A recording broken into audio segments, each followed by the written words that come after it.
I never thought that an ordinary drive to work could become the beginning of the scariest experience of my life. My name is Mark, and this is my story. That morning started like any other.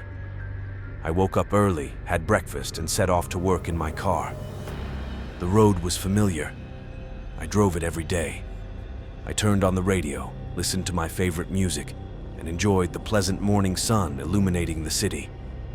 But this time, everything went wrong. Another driver, whom I didn't even have time to notice, ran a red light at the intersection. Our cars collided with a terrible crash, and I felt myself being thrown inside the vehicle. When I woke up, I was already in the hospital.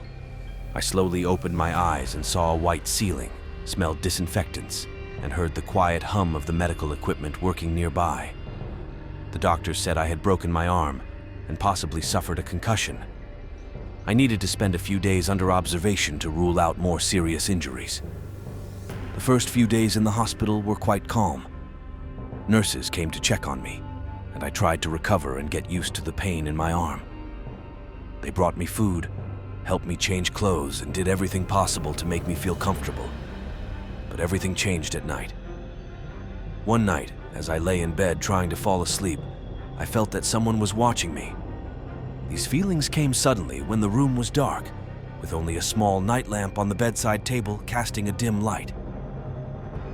At first, it was just minor annoyances, the feeling that someone was standing by my bed, staring at me.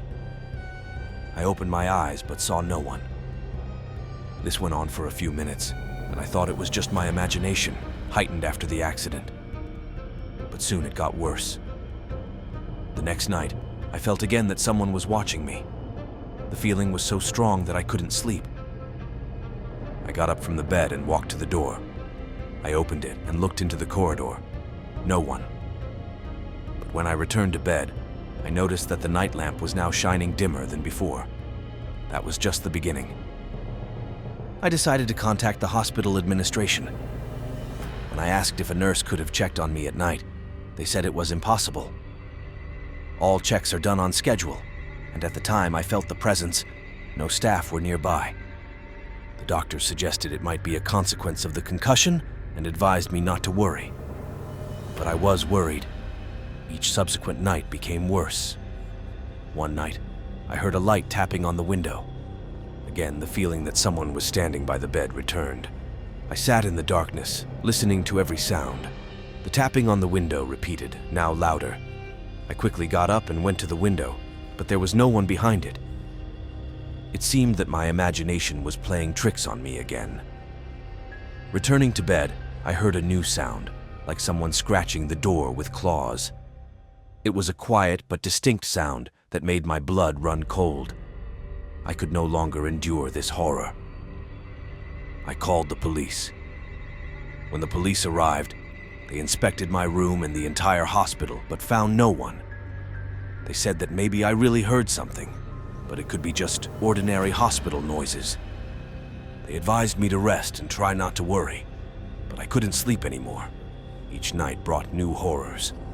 The tapping on the window repeated, claws scratched the door, and the feeling of a presence became unbearable. One time I even saw a shadow sliding across the wall. This couldn't be my imagination. It was real. I could no longer stay in that hospital. I asked the doctors to discharge me early. They reluctantly agreed, explaining that my condition was still unstable, but they understood my fear. I returned home, hoping that the nightmares would stay in the past. But even at home, I couldn't find peace. Each night became a trial. I heard the same sounds, felt the same presence. I realized it wasn't the hospital, but something else. Something that came after me following the accident. I don't know what it was, but I will never return to that hospital. Maybe it was a spirit bound to me through the accident. Maybe it was just a product of my imagination. But the terror I felt was real. And now, as I write these lines, I still hear the quiet tapping on the window and the scratching of claws on the door. Time passed, but the situation did not improve. I started seeing a psychotherapist to deal with my fears. The doctor thought it was post-traumatic stress disorder and advised me to practice meditation and breathing exercises, but it didn't help. At night, I continued to feel the same presence. The feeling that someone was standing by my bed became stronger. One evening, when I couldn't sleep again, I decided to record everything that was happening. I took a recorder and started talking about my feelings. I described every sound, every sensation, every shadow I saw. And then something strange happened. While recording, I heard a rustling in the background as if someone was walking around the room. But I was alone. I checked the entire room but found nothing suspicious. I returned to bed but couldn't sleep. Every sound, every rustle seemed suspicious to me. I lay in the dark, trying to make sense of my thoughts.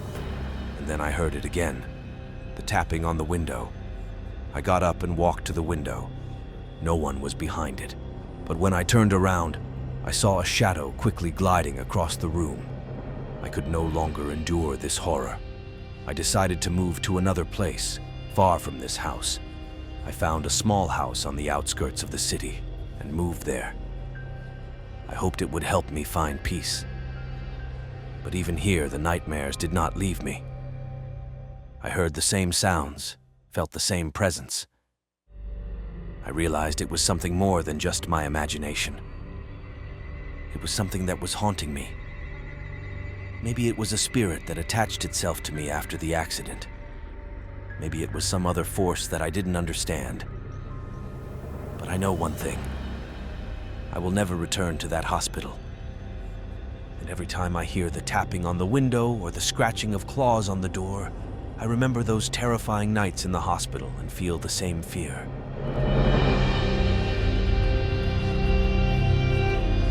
This story happened to me during a business trip to the USA. As usual, the company didn't spend extra money on luxury accommodations for its employees, so I had to rent a cheap house outside the city for a few days. At first glance, the house looked okay, though a bit run down. The first day passed without any special events. I arrived, unpacked my things, and started preparing for the important presentation the next day.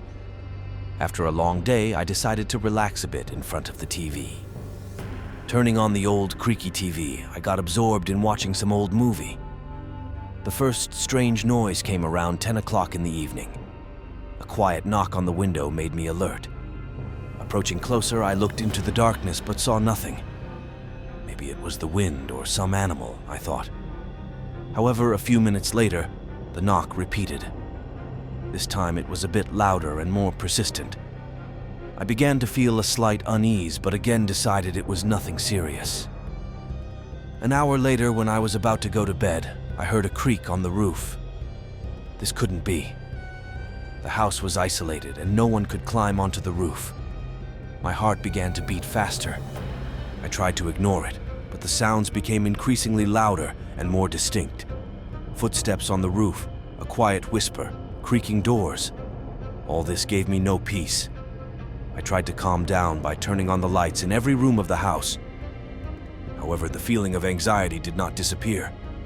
On the contrary, it seemed to grow with every minute. When I returned to the living room, I saw that the TV, which I had definitely turned off, was on again.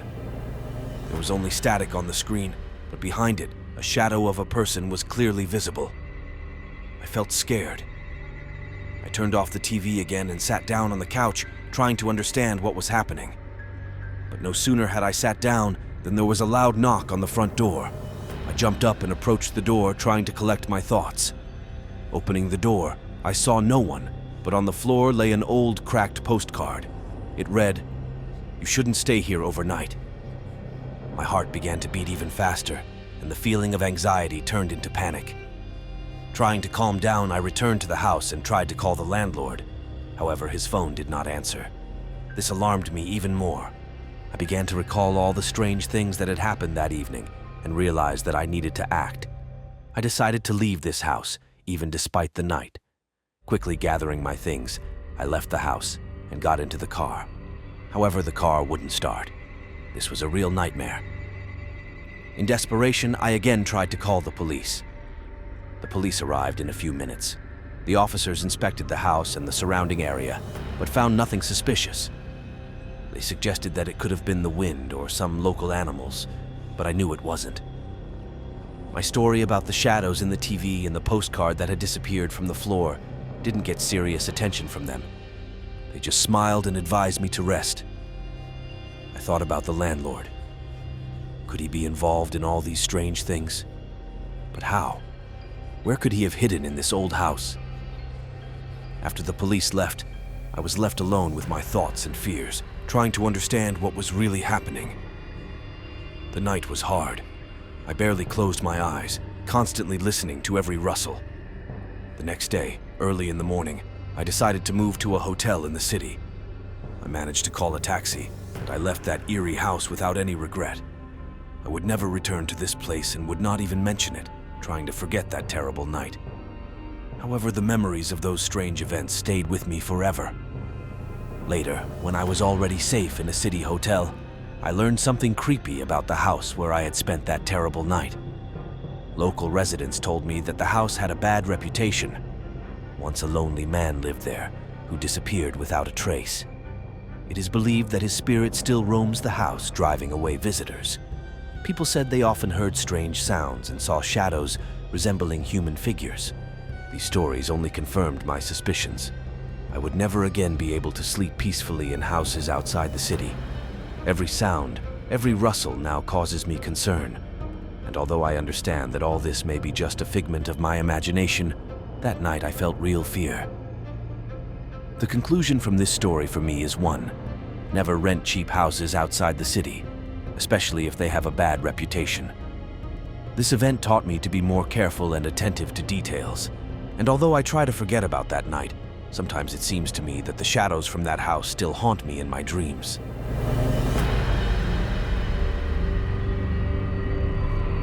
The dark night enveloped the forest like a blanket of deep velvet, pierced only by thin beams of moonlight filtering through the dense canopy of trees. Frank's car moved slowly along the narrow road, its headlights barely illuminating the path ahead. He was returning home after a long day at work, his only wish to reach his bed as soon as possible.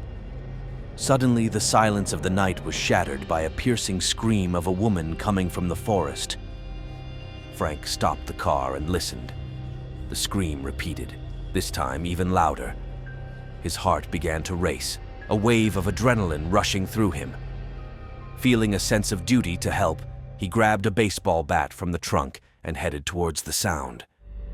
Frank ran through the forest, trying to find the source of the scream. However, despite running faster and faster, the distance to the scream did not decrease. It seemed to him that he was not getting closer, but only delving deeper into the darkness. The scream echoed again and again, as if the woman was very close, but Frank saw nothing but darkness. When he realized that the situation was becoming dangerous and that he might have become a victim of some sinister game, Frank decided to return to his car. However, finding the way back was more difficult than he had anticipated. The forest seemed to have changed. The trees looked identical, and Frank felt lost. Panic began to grip him, but he tried to stay calm and continued walking.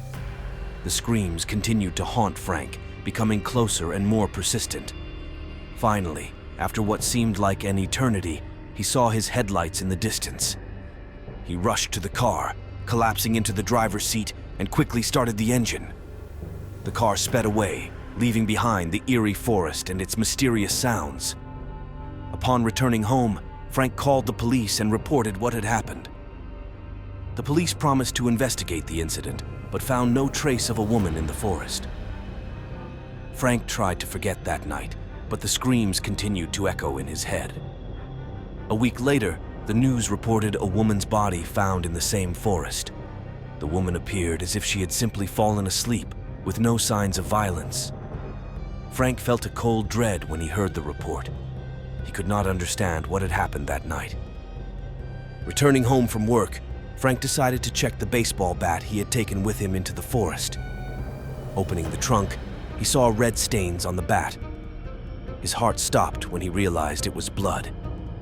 Panic engulfed him, and he began to doubt his memory. Could he have done something terrible that night? Frank couldn't sleep. haunted by nightmares and doubts. He constantly replayed the events of that night in his mind, trying to understand what had really happened. Every time he closed his eyes, he heard the woman's screams and saw her face. He could find no peace. Frank decided to investigate the events of that night on his own. He returned to the forest, trying to find any clues that might clarify the situation. But the forest remained silent and gloomy, offering no hints. All his efforts were in vain. One day, Frank received a letter with no return address. The letter contained only a few lines. "You are not the one who did this. You were just a witness. Take care of yourself." These words puzzled him even more. Who could know about what had happened that night? Frank continued to live in fear and uncertainty. He could not find answers to his questions. The woman's screams haunted him, reminding him of the night that changed his life forever. Was he guilty, or was he merely a victim of a sinister coincidence? He would never know the truth, but he would always remember the horror that enveloped him in the darkness of the forest. The moon shone brightly, but now Frank feared its light as it reminded him of those terrible events. His life was no longer peaceful, and each night became a new ordeal. The memory of that night would stay with him forever, a warning that even in ordinary life, something terrifying and incomprehensible could be lurking.